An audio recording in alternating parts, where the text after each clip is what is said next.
일본 열린여당이 참의원 선거에서 과반 의석은 확보했지만 개헌 발의선을 넘지는 못했습니다. 아베 총리는 임기 중 개헌을 실현하고 싶다며 야당과 무소속 의원들을 영입할 뜻을 내비쳤습니다. 부산 일본 총영사관에 대학생 등 20대 6명이 진입해 경제 보복에 항의하는 시위를 벌였습니다. 일본 제품 불매 운동이 한창인 가운데 한 대형마트가 일본 맥주 할인 행사를 진행해 논란이 일고 있습니다. 이른바 사법농단 사태로 구속 기소된 양승태 전 대법원장이 법원의 직권보석 결정으로 179일 만에 석방됐습니다. 주거지 자택 제한과 사법농단 관계자와의 접촉 금지가 석방 조건입니다. 강원도 삼척에서 승합차가 전복돼 파종 작업에 나섰던 노인과 외국인 노동자 등 4명이 숨지고 9명이 다쳤습니다. 사고 운전자는 10년 전에도 비슷한 사고를 내 다수의 사상자가 있었던 것으로 드러났습니다. 최근 큰 인기를 끌고 있는 마라탕 전문점 상당수의 위생 상태가 불량한 것으로 나타났습니다. 식당과 원료 공급업체 절반 이상이 법 위반으로 적발됐습니다.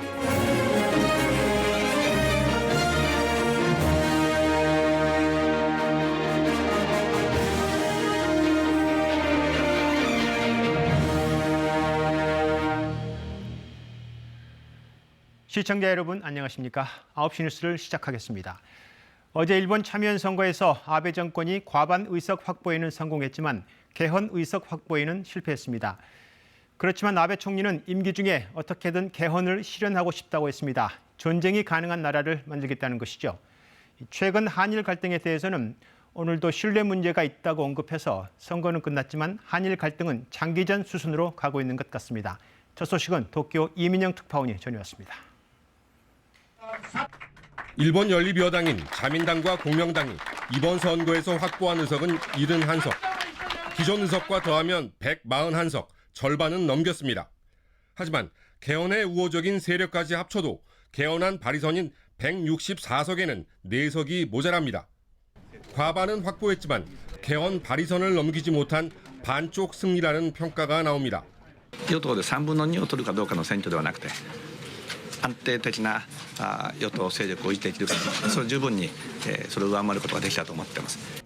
그러나 아베 총리는 임기 중 개헌에 꼭 도전하겠다며 선거 다음 날 바로 야당과 무소속 의원들에게 영입 손짓을 했습니다. 이마저도 안 되면 정계 개편도 불사할 태세입니다. 총리를 3연임으로 제안한 당 규정도 뜯어고쳐 아베 총리가 4연임을 해야 한다는 목소리까지 나옵니다. 선거 후 첫 기자회견에선 한일 관계에 대해서도 언급했습니다. 수출 규제는 강제징용 배상 판결에 대한 대항 조치가 아니라고 또 주장했습니다. 한일 관계의 최대 문제는 신뢰 문제라고도 강변했습니다. 現在の日韓関係を考えたときに最大の問題はですね国家間の約束を守るのかどうかということであります. 아베 총리는 다만 추가 규제에 대해선 전혀 언급하지 않았습니다. 정계 개편, 아베 총리 4연임, 개헌선 확보에 실패한 직후 아베 정권 내에서 나온 말들입니다. 민이라는 선거 결과에 관계없이 아베 총리가 이렇게 개헌에 대한 의지를 꺾지 않는 상황은 한일 관계에 부담이 될 수밖에 없을 듯합니다. 도쿄에서 KBS 뉴스 이민영입니다. 네, 보신 대로 현재로서는 일본 정부가 선거가 끝났다고 태도가 바뀔 것 같지는 않아 보입니다. 문재인 대통령도 다시 메시지를 냈습니다. 일본의 절대 우위를 하나씩 극복해 왔고 앞으로도 우리는 할 수 있다고 했습니다. 청와대 연결하겠습니다. 네, 이병도 기자, 대통령 메시지 보기 전에 먼저 아베 총리에 대한 청와대 반응부터 보죠. 지금 한국이 약속을 깼다. 그러니 한국이 제대로 된 답변을 가져오라. 이게 지금 아베 총리 입장인데 청와대 입장은 나왔습니까? 네, 나왔습니다. 그렇다면 지금까지 제대로 된 답변을 안 했다는 건지 묻고 싶다. 청와대 대변인 발언인데요. 늘 답변해왔고 입장에 변화가 없다고도 했습니다. 역공도 펼쳤는데요. 수출 규제를 안보 문제라고 했다가 다시 역사 문제라고 했다. 대체 뭐가 맞냐면서 최소한의 선을 지키라고 말했습니다. 네, 최근 일본의 경제 보복 이후에 대통령 메시지에 여론의 관심이 조금 높습니다. 오늘 나온 입장은 민족적 자존감이라든가 단합에 강조점이 있어 보이네요. 네, 그렇습니다. 그렇잖아도 일본 선거 이후 오늘이 첫 회의여서 대통령이 어떤 말을 하는지 관심이 쏠렸습니다. 하지만 일본이 아닌 대국민 메시지가 줄을 이루었습니다. 직접 들어보시겠습니다. 지금까지 우리는 가전, 전자, 반도체, 조선 등 많은 산업 분야에서 일본의 절대 우위를 하나씩 극복하며 추월해 왔습니다. 우리는 할 수 있습니다. 일종의 극일 메시지였습니다. 더 많은 국민들이 국내에서 휴가를 보낸다면 우리 경제에 더 큰 힘이 될 것이라고도 했는데 먼저 국민적 단합을 호소한 것으로 풀이됩니다. 예, 정부의 실무 대응 상황도 좀 보죠. 내일 스위스 제네바에서 세계무역기구 WTO 회의가 열리죠. 국제적 여론전이 중요해졌는데 우리 쪽의 대표로는 누가 가게 됩니까? 네, 김승호 산업통상자원부 신통상질서 전략실장이 갑니다. 보통 제네바 대사가 참석하는데 이번엔 중대성을 감안해 WTO 통상 책임자를 보내는 겁니다. 김 실장은 최근 한일 수산물 분쟁을 승리로 이끈 통상통으로 꼽힙니다. 일본 조치가 WTO 협정에 위배된다는 점을 알릴 계획입니다. 모레는 일본이 정한 수출 우대국 제외를 위한 의견 수렴 마감일인데요. 그에 대한 의견서도 내일 일본 정부에 보낼 예정입니다. 네, 잘 들었습니다. 청와대 이병도 기자였습니다. 네, 일본도 WTO 일반 이사회를 겨냥해서 여론전을 강화하고 있습니다. 관련해서 일본 정부가 오늘 한국 특파원들을 모아서 간담회를 열었는데 대단히 이례적이었다고 합니다. 간담회에 참석한 도쿄 황현택 특파원이 연결됐습니다. 네, 황 특파원, 대단히 이례적이었다고요. 이게 무슨 말인가요? 네, 일본 정부는 각사 한 명으로 참석 인원을 제한했고 촬영이나 녹음도 불허했습니다. 간담회는 일본어로만 진행되는데 기자들이 정확한 발언 확인에 녹취가 필요하다고 하니까 어디로 새어나갈지 모른다, 편하게 얘기하기 어렵다 이런 핑계를 댔습니다. 간담회 후에는 발언자를 익명 처리해달라, 심지어 정부기관 이름도 밝히면 안 된다 요구가 더 늘었습니다. 네, 간담회 말이 어디로 새어나갈지 모른다. 그런데 간담회라는 게 보통 세상에 전달하기 위해서 하는 것 아닌가 싶기도 하고 조금 이해가 되질 않는군요. 형식은 그렇고 그럼 내용은 뭐 새로운 게 있었습니까? 네, 간담회 1시간 반 동안 딱 부러지는 답변은 없었습니다.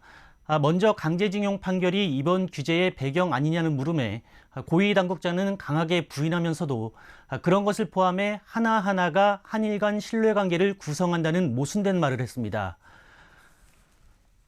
또 수출 심사를 면제해오던 화이트국, 즉 백색 국가에서 한국을 빼려는 데 대해선 한국의 제도는 범위가 좁고 운용이 미흡하다고 주장했는데 그래서 실제 어떤 문제가 있었느냐고 물으니까 이번에는 문제가 있었을 수도 없었을 수도 있다 이렇게 말을 흐렸습니다.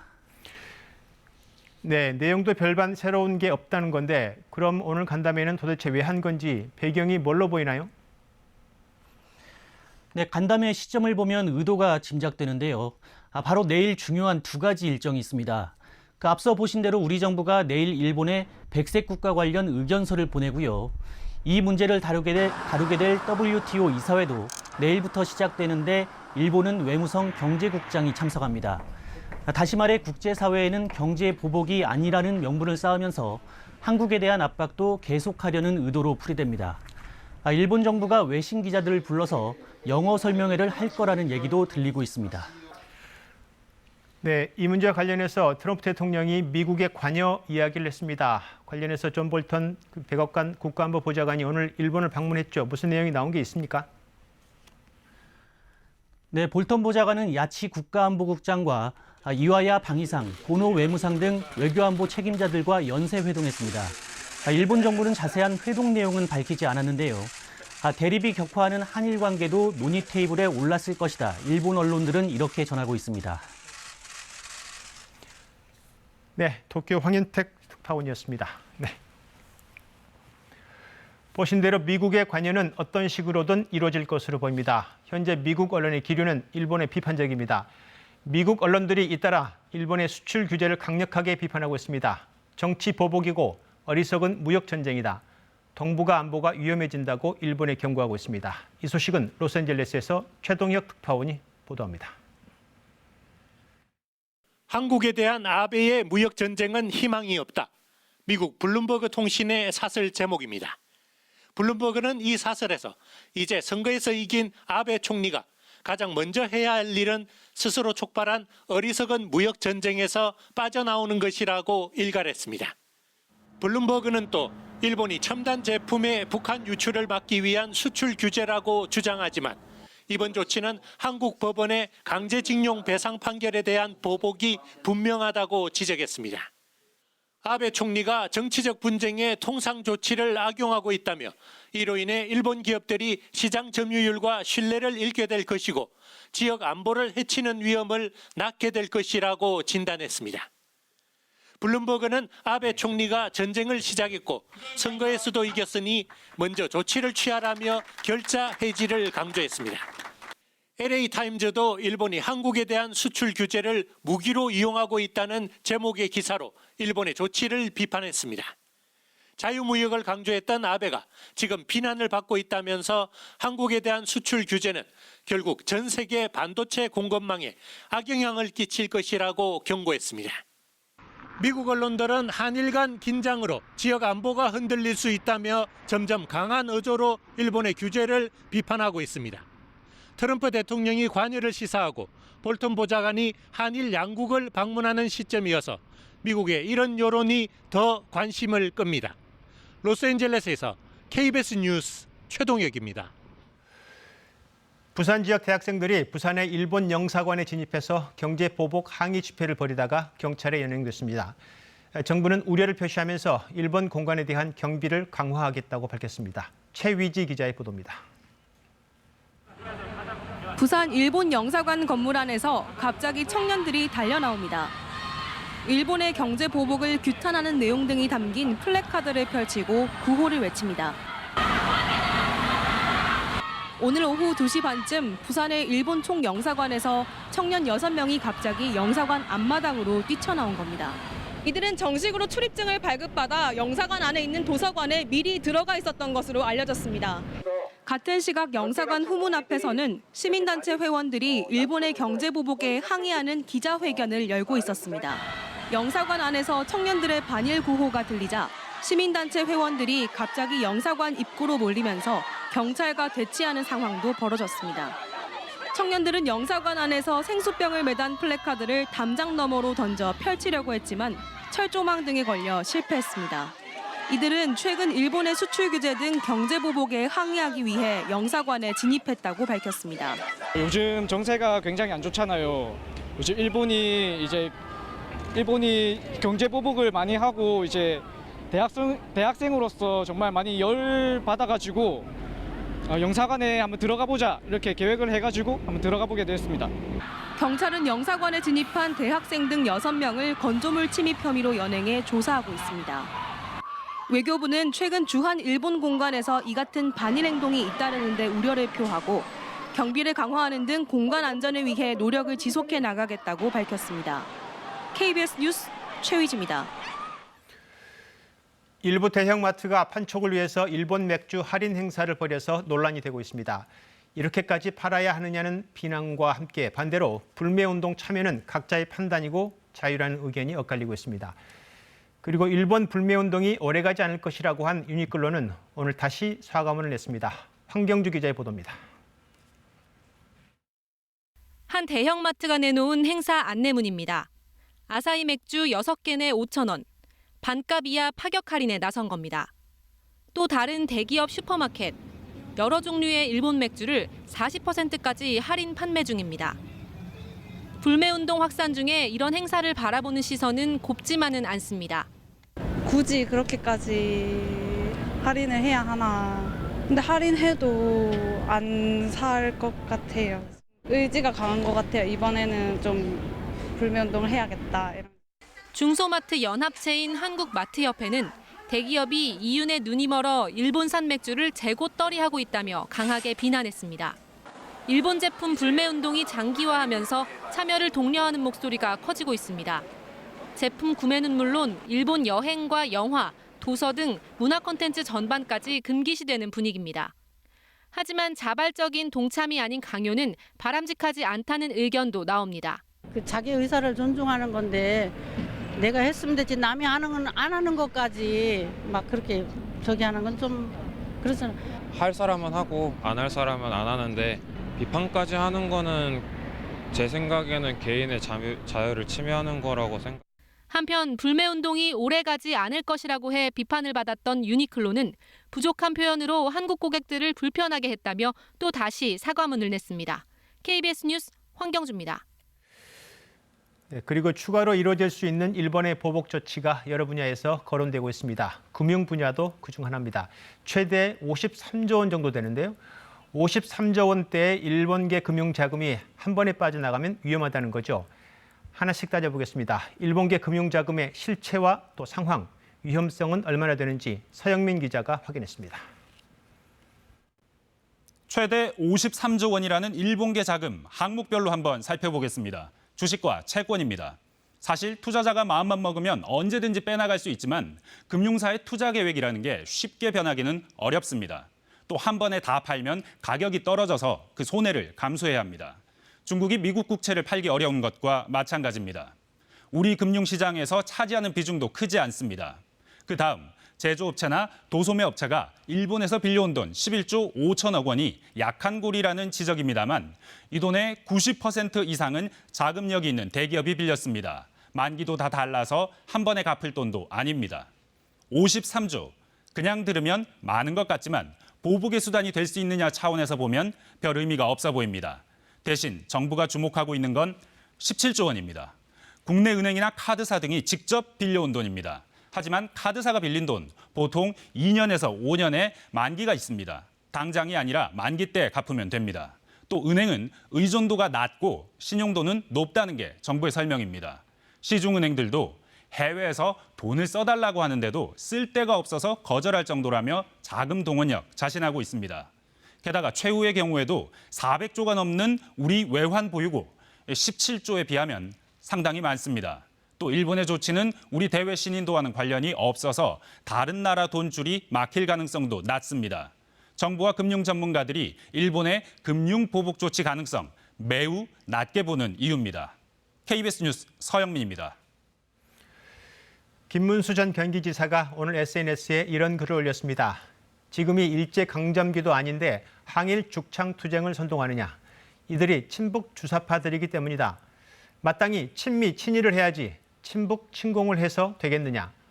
청와대 대응을 비판하면서 차라리 친일이 더 낫다는 이런 논리를 전개한 겁니다. 네, 정치권의 친일 프레임 논쟁이 뜨겁습니다. 자유한국당은 청와대와 여당이 정부에 비판적이면 친일파 딱지를 붙이고 있다. 이렇게 반발하고 있습니다.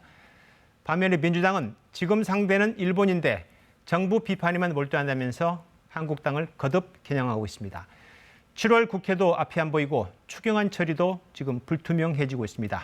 정유진 기자가 취재했습니다. 국회 외교통일위원회가 일본의 수출 규제 철회를 촉구하는 결의안을 통과시켰습니다.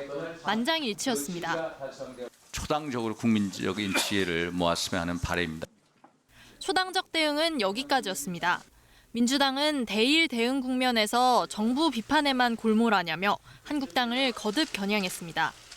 힘을 합쳐도 모자랄 판에 정부 비판에만 몰두하고 또 백태클만 반복한다면 그것은 엑스맨이 되는 길입니다. 곳곳에서 한국당의 대응을 문제 삼았습니다. 친일파의 잘못을 반복하는 어리석음을 범해서는 안 될 것입니다. 한국당은 날선 반응을 내놨습니다. 정부가 편가르고 선동만 할 뿐 대책이 없다는 겁니다. 북한팔이 하던 정권입니다. 이제는 일본팔입니다. 무능과 무책임을 이것으로 덮으려고.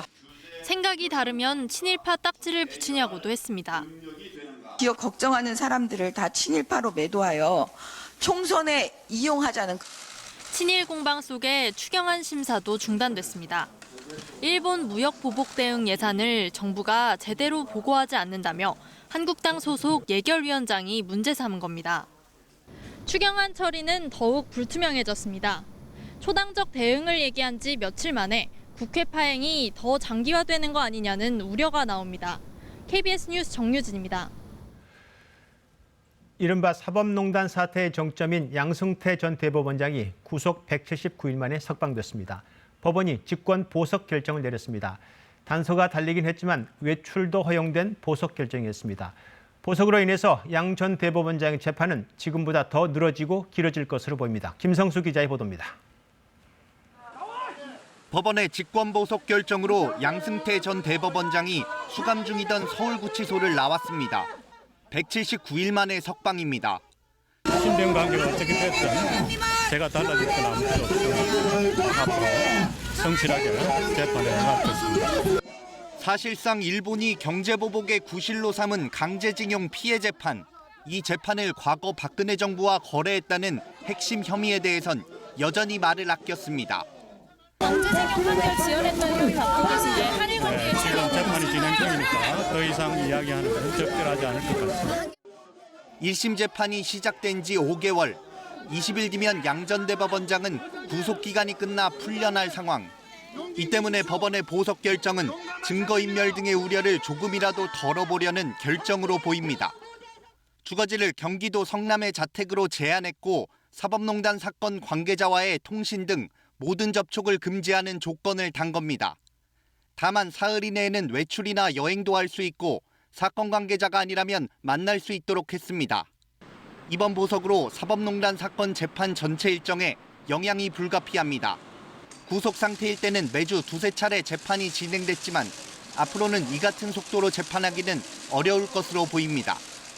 가뜩이나 늘어지고 있는 재판이 더욱 길어질 수 있습니다.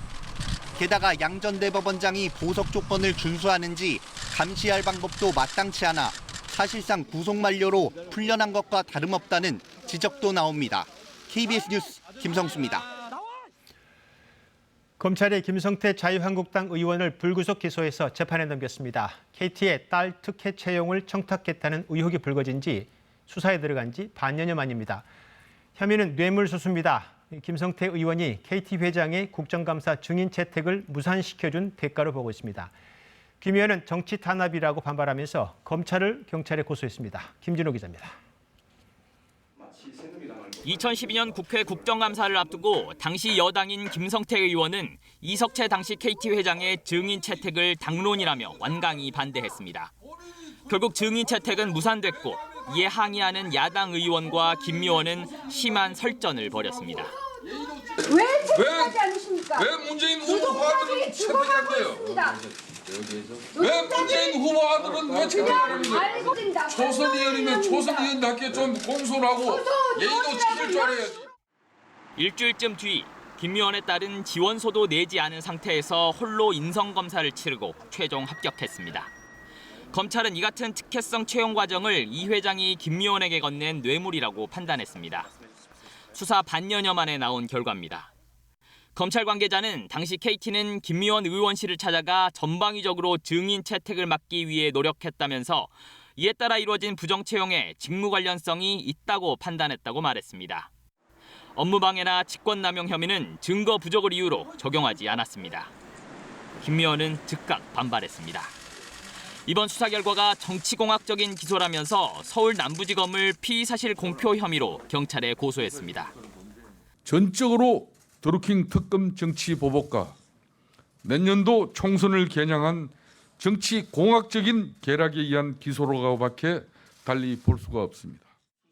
검찰은 기소 결정을 앞두고 전문 수사 자문단을 꾸려 수사 결과를 검증받았다고 설명했습니다. KBS 뉴스 김진호입니다. 강원도 삼척에서 승합차가 전복돼 4명이 숨지고 9명이 중경상을 입는 사고가 났습니다. 대부분 노인과 외국인 노동자들로 파종 작업에 나서는 길이었습니다. 박하연 기자입니다. 15인승 승합차 한 대가 바닥을 드러낸 채 나무 위에 걸쳐 있습니다. 차량 오른쪽은 종잇장처럼 구겨졌습니다. 내부 좌석 시트도 완전히 휘어졌고 차량 잔해가 여기저기 어지럽게 뒤엉켜 있습니다. 오늘 오전 7시 33분쯤 강원도 삼척시 가곡면의 왕복 2차선 내리막도로에서 15인승 승합차가 전복됐습니다.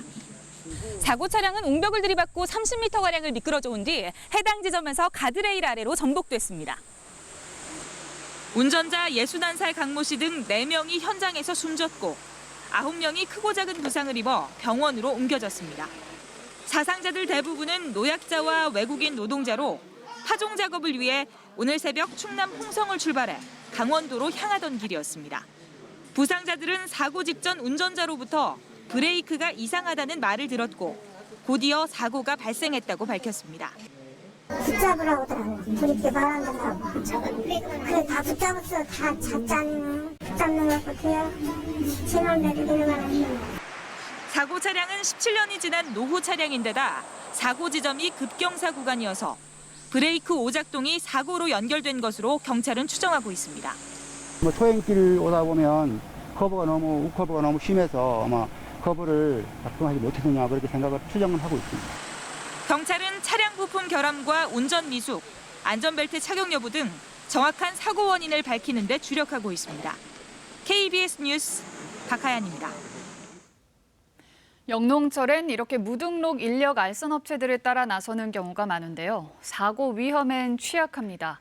이번 사고 차량 운전자는 10년 전에도 비슷한 사고를 내고 다수의 사상자를 냈던 것으로 드러났습니다. 박상희 기자입니다. 10년 전 충남 홍성에서 일어난 교통사고입니다. 15인승 승합차가 앞서가던 굴착기를 들이받아 5명이 숨지고 11명이 다쳤습니다. 품삯을 받고 농산일을 가던 중이었는데 당시 사고를 낸 운전자가 바로 이번 사고로 숨진 운전자 강모 씨였습니다.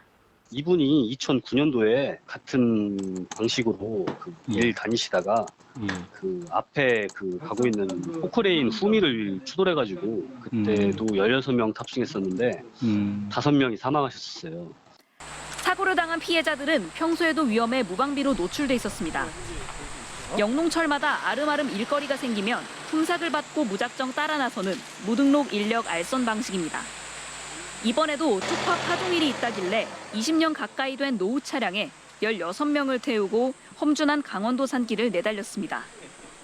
그냥 이제 이분은 차량 하나만 가지고 하는 거예요. 아는 사람 서로 연락해가지고 그냥 경기도까지도 가고 뭐 전라도도 가고 뭐 안 다니는데 어디서. 사고 피해 보상은 차량의 자동차 보험에 의존해야 하는데 충분한 보상을 받기 쉽지 않습니다.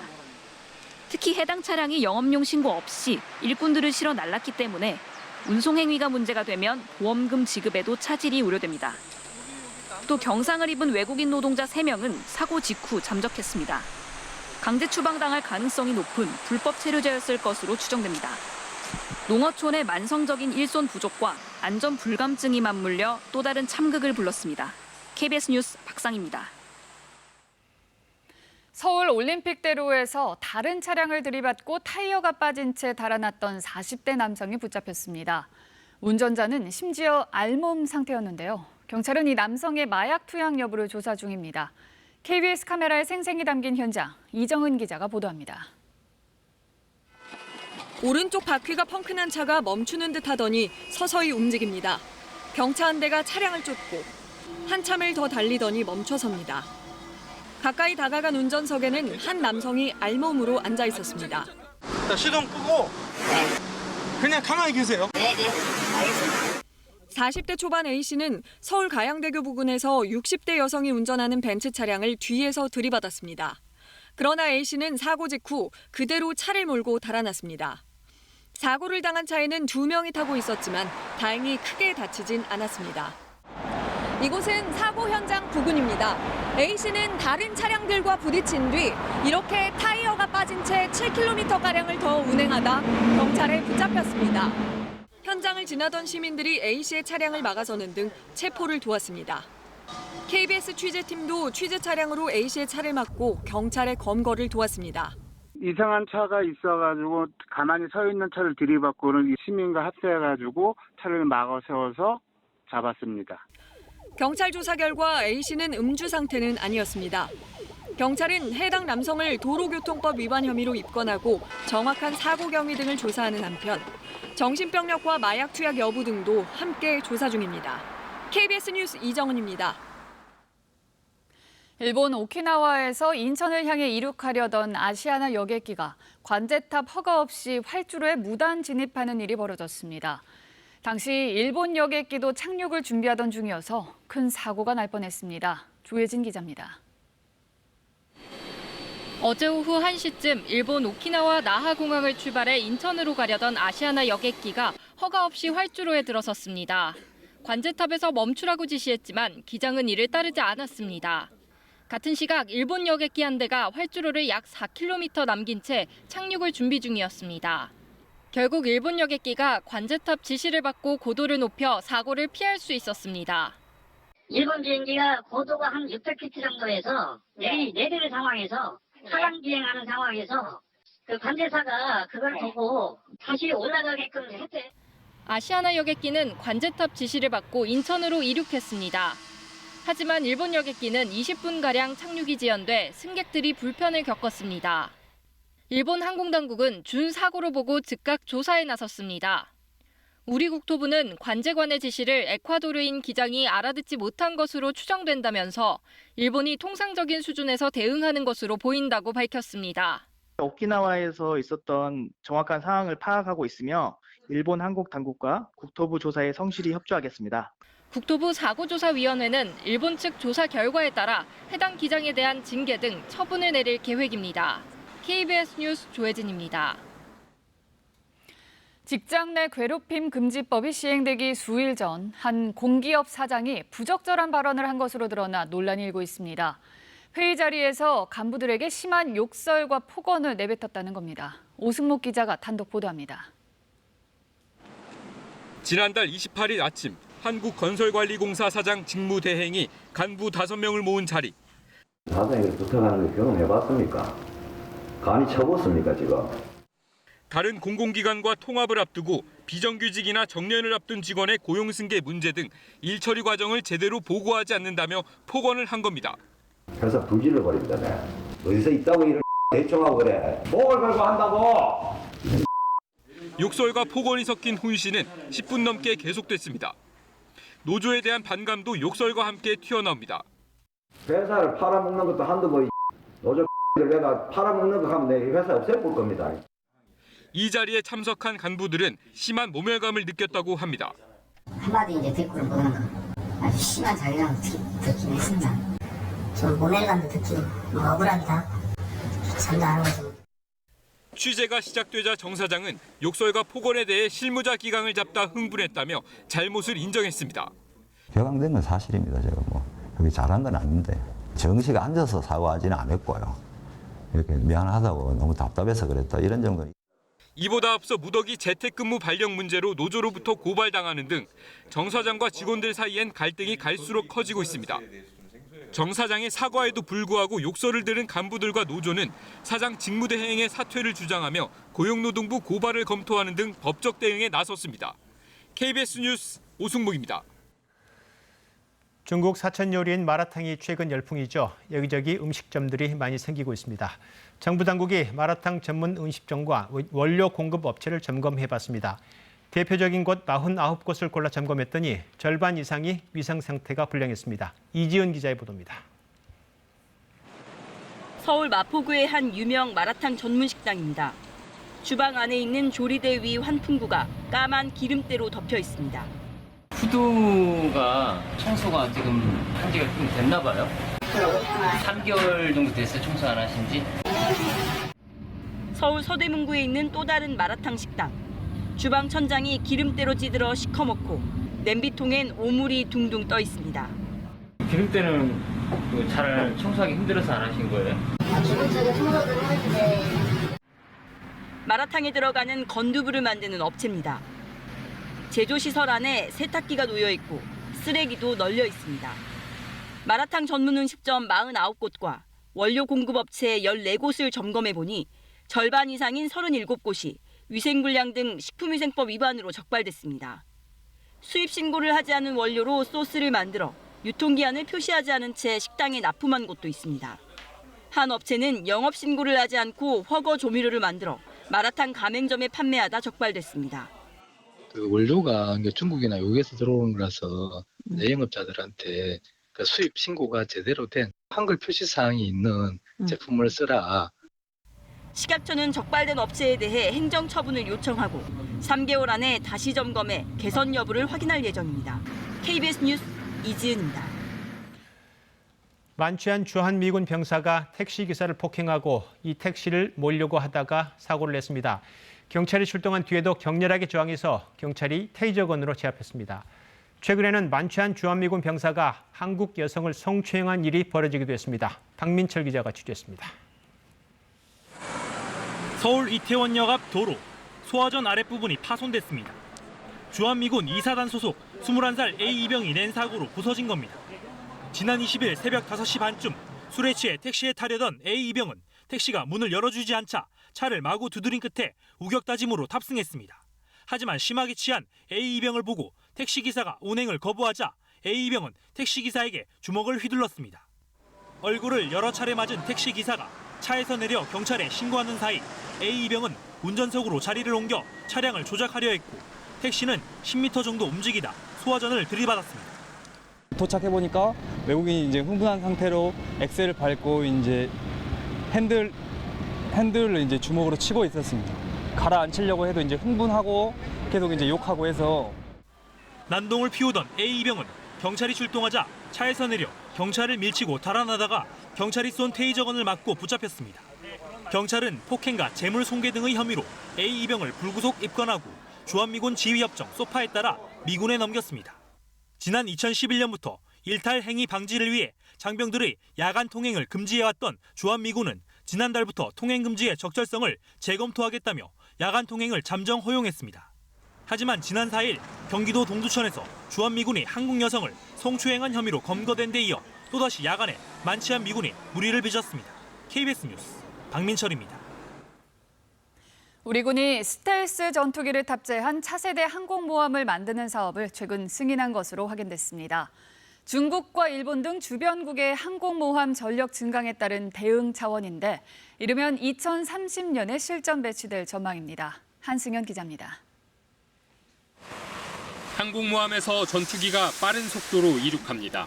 10여 년 뒤면 우리 해군에서도 이런 장면을 볼 수 있을 전망입니다. 현재 우리 해군이 보유한 가장 큰 군함은 독도함입니다. 하지만 전투기를 싣고 작전을 펼 수 없는 한계를 안고 있습니다. 이에 군 당국은 지난 12일 합동참모회의를 열고 차세대 대형 수송함 사업을 승인했습니다. 차세대 대형 수송함은 항공모함으로 평가됩니다. 독도함의 만재 배수량은 19,000톤, 차세대 대형 수송함은 전투기가 뜨고 내릴 수 있도록 독도함보다 규모가 큰 3만 톤 안팎이 될 것으로 보입니다. 실전 배치될 경우 우리 군이 보유하게 되는 스텔스 전투기를 탑재한 첫 항공모함이 될 전망입니다. 항공모함 전력 강화를 추진하고 있는 중국과 일본 등 주변국에 대응하기 위해서인데 다양한 안보 위협에 대비하기 위한 전력화 사업의 일환이라고 국방부는 밝혔습니다. 주변국에 대응하기 위해서 견제할 수 있는 정도, 이 정도의 항공모함은 가져야 된다. F-35 브라보 정도를 이착륙시킬 수 있는 그런 정도의 함정을 키워야 되고 항공모함에는 스텔스 기능을 갖춘 F-35B의 탑재가 유력한데 10여 대를 실을 수 있도록 설계될 것으로 전해졌습니다. 전력화 목표는 이르면 2030년으로 앞으로 항공모함 건조와 스텔스 전투기 구매 수조 원이 들 것으로 보입니다. KBS 뉴스 한승현입니다. 최근 대법원이 가수 유승준 씨에 대해 비자 발급을 해주라는 취지의 판결을 내려 논란이 됐죠. 유 씨처럼 한국 국적을 포기하고 군대를 가지하는 재외동포, 한 해 4천 명이 넘습니다. 현행 재외동포법은 이런 경우 F4, 즉 재외동포 비자를 41살이 될 때까지 내주지 않고 있습니다. 그런데 유 씨는 현재 43살이어서 사실 법적으로 F4 비자를 받는데 문제가 없습니다. 대법원 판결도 이런 점을 고려한 결정이었습니다. 하지만 민심은 여전히 싸늘합니다. 유 씨의 입국을 막아달라는 국민청원 22만 명을 넘어섰습니다. 그러자 이번엔 이 F4 비자를 내주는 연령을 더 올리자는 움직임이 정치권에서 나오고 있습니다. 장혁진 기자입니다. 유승준 씨처럼 한국 국적을 포기하고 군대를 가지하는 남성의 경우 현재는 41살부터 F4 비자를 받을 수 있습니다. 왜 41살일까? 병여부 종료가 40살로 되어 있습니다. 따라서 재외동포법에 41살부터 재외동포 체류 자격을 부여하는 그런데 이 기준을 45살로 올리는 법안이 이번 주 중 발의됩니다.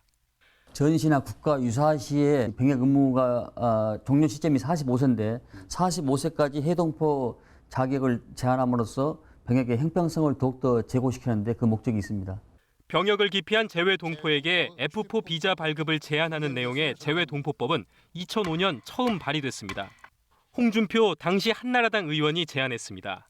한국 내 살면서 또 재외동포 행세하면서 대학도 수월하게 들어가고 그리고 군대는 안 가도 되고. 최초안은 영구 비자 발급 제한이었는데 36살로 제한하는 대안이 채택됐습니다. 고령으로 병역이 면제되는 나이가 기준이 됐습니다. 고령 면제 기준이 38살이 되면서 2011년 개정됐다가 2017년 현행 41살로 바뀌었습니다. 국민 감정에 따라 계속 기준이 올라가고 있는 겁니다. 유승준 씨 사례 하나를 들어서 이와 같은 나이를 훌쩍 올린다는 것이 이른바 비례 원칙에 위반되는 것이 아닌가. 새 개정안에 따르면 유승준 씨는 45살까지 F4 비자를 발급받지 못할 가능성이 높습니다. 국민 감정과 과잉입법 논란 사이에서 국회가 어떤 결정을 내릴지 주목됩니다. KBS 뉴스 장혁진입니다. 뉴스 주민 시간입니다. 정윤섭 기자 나와 있습니다. 네, 정 기자 오늘 소식 시작해 주실까요? 네, 바로 오늘 아침 바른미래당 우신환 원내대표의 발언 모습부터 보시겠는데요. 좀 눈물도 흘리는데 직접 보시겠습니다. 당의 지도부로서 또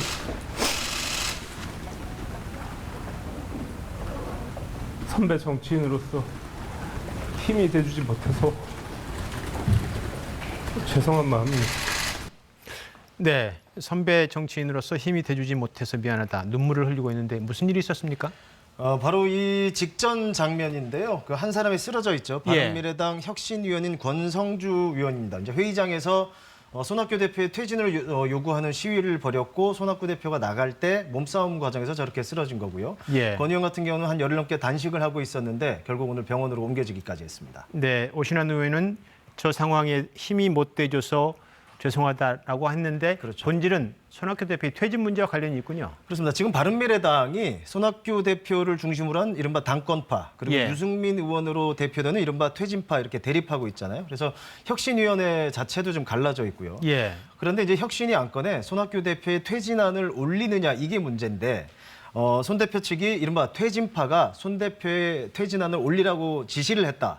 또 유승민 의원은 아니다. 이런 공방이 이어지는 과정에 오늘 저런 일이 벌어진 겁니다. 사실 바른미래당의 내분이나 공방은 본질이나 주제가 사라져버리고 지금 계속 계파 갈등만 불거지고 있는 그런 상황으로 보여요? 그렇죠. 지금 바른미래당 의석수가 28석, 그래서 교섭단체인데 그 갈등의 이유가 국민들이 그렇게 납득할 내용인지도 잘 모르겠고 결국 그래서 묵은 계파 갈등이 오늘 최고조에 올랐다고 할 거예요. 그렇게 볼 수 있게 됩니다. 사실 그 캐스팅 보트를 쥐고 있어서 거대 두 정당 사이에서 약간의 잘 운영만 하면은 존재감을 드러낼 수도 있는데 지금 당내 문제로 오히려 더 존재감이 약해지는 그런 상황 같기도 하고요. 그렇습니다. 국회 정상화 과정에서도 그런 모습을 보여주기도 했고요. 그런데 이제 꼭 그래서라고 할 수는 없겠지만 앞서 리포트에서도 보셨듯이 민주당, 한국당 이 대립이 풀릴 기미가 또 보이지 않고 있잖아요. 오늘 좀 이런 일도 있었는데요. 보시면 민주당 민병두 의원이 페이스북에 올린 사진인데 세비 반납 릴레이 버스킹 국민들께 죄송한 마음으로 한 달치 세비를 반납하겠다 이렇게 적고 있죠. 약간 좀 난데없어 보이긴 한데 저 지금 릴레이 버스킹이면 릴레이 다음 순번이 있지 않겠습니까? 다음 누구로 지금? 저희가 살짝 가려놨었는데요. 지금 다시 보시면 민병두 의원이 바로 나경원 한국당 원내대표를 주목하고 있습니다. 지정했던 거죠. 왜 갑자기 나경원 원내대표를? 그러니까 나경원 의원 실제로 이걸 받을지도 잘 모르는 상황이고 실제로 받는다면 또 다른 뉴스가 되긴 하겠죠. 그러니까 이제 나 의원이 안 받을 거다라는 걸 아는 만큼 이제 민병두 의원이 이런 수단으로 또 이제 한국당을 비난하려는 거 아니냐 이런 말도 좀 나오고 있는 상황입니다. 오늘 소식은 여기까지입니다. 네, 잘 들었습니다. 뉴스 주민 정윤섭 기자였습니다.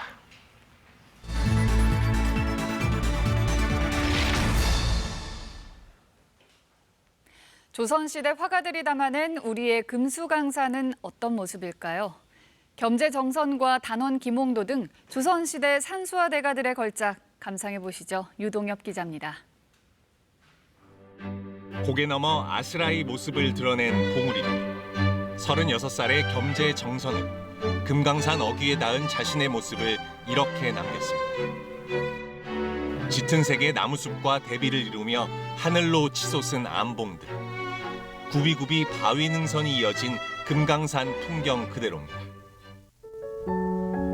바다와 맞닿은 천년고찰 양양 낙산사. 익숙한 구도의 강릉 경포대. 정조의 명으로 강원도를 찾은 단원 김홍도가 현장에서 남긴 초본입니다. 왕이 직접 그 빼어난 장소에 갈 수는 없었기 때문에 이제 2명의 가장 훌륭한 화가를 보내서 그 장소를 담아오라고 명령을 했고, 호수 위로 새 봉우리가 나란히 자리 잡은 도담 삼봉. 김홍도는 삼봉을 선명하게 처리하면서 배경에는 원근법을 적용해 실경산수의 절정을 보여줍니다. 때로는 화면 가득 기암괴석을 배치하는 파격적인 화풍 역시 조선 산수화의 또 다른 매력입니다. 조선시대에는 보이는 것이 전부가 아니라 그 안에 숨어있는 어떤 원리나 어떤 흐르는 기운, 그런 것들을 포착하고자 하는 것이 굉장히 강렬했거든요. 360여 점에 이르는 산수화를 통해 우리 산천의 아름다움을 그려낸 화가들의 다채로운 화풍을 만날 수 있습니다. KBS 뉴스 유동엽입니다.